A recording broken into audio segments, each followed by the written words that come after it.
Hey kids, today we're going to be talking about Teddy Roosevelt, President of the United States, but he was a lot more before he was president.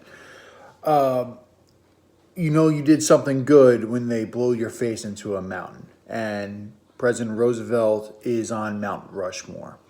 So I think you'd be happy to know that he is, of course, a New Yorker.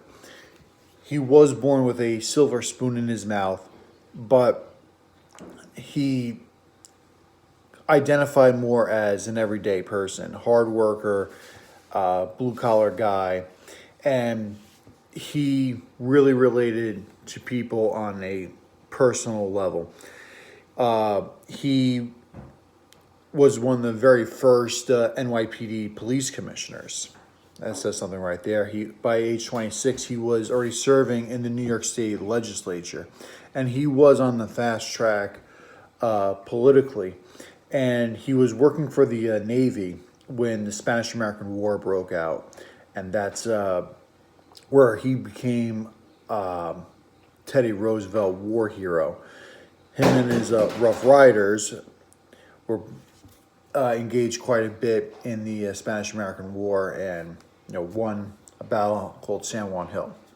All right, so he would become the governor of New York. He was very successful there, and he became vice president with William McKinley in 1900.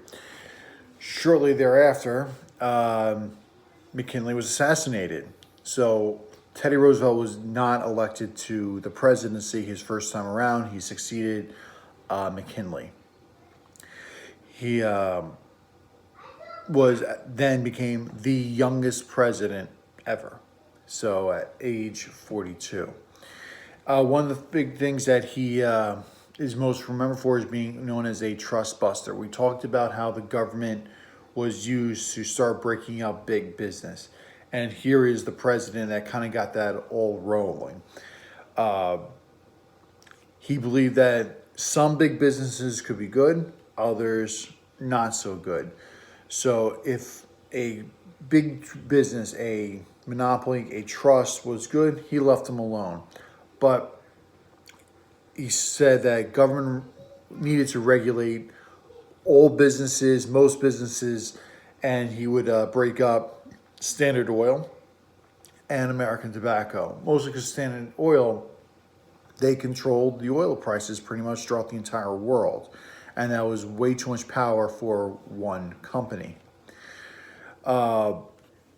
He also was a pro-labor president, and with his measures, he wanted to make sure that the worker would actually get a fair shake in collective bargaining agreements.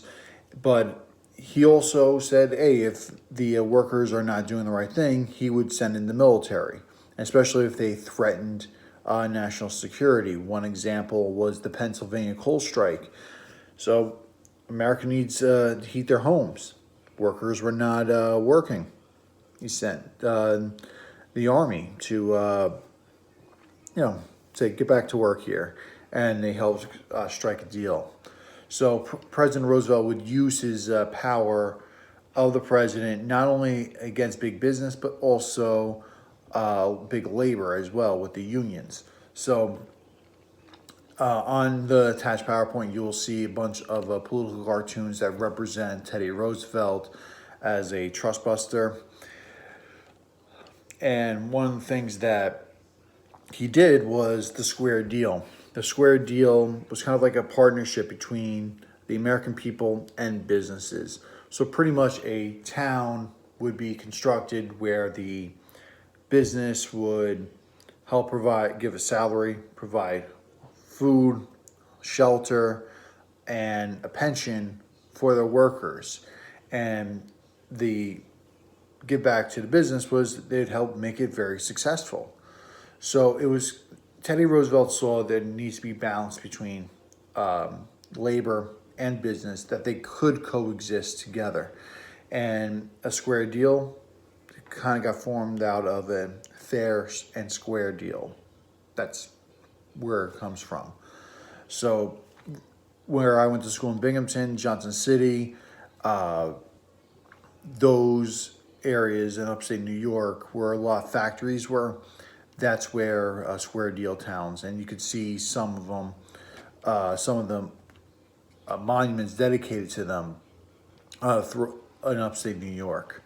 So he also wanted to preserve the nature, establish national parks, and wanted to make sure that America was not overrun with people chopping down trees, ruining parks, and there was even talk of the Grand Canyon becoming a landfill. He took measures to make sure that many of the national parks that we have today were preserved forever. And he was infatuated with particularly Yellowstone Park. So he was America's first president, first big conservationist president. So, and obviously a lot of presidents do add on to that. And the foreign policy, as far as him intervening in Panama, we discussed at length 2 weeks ago, and he passed the baton over to President Taft.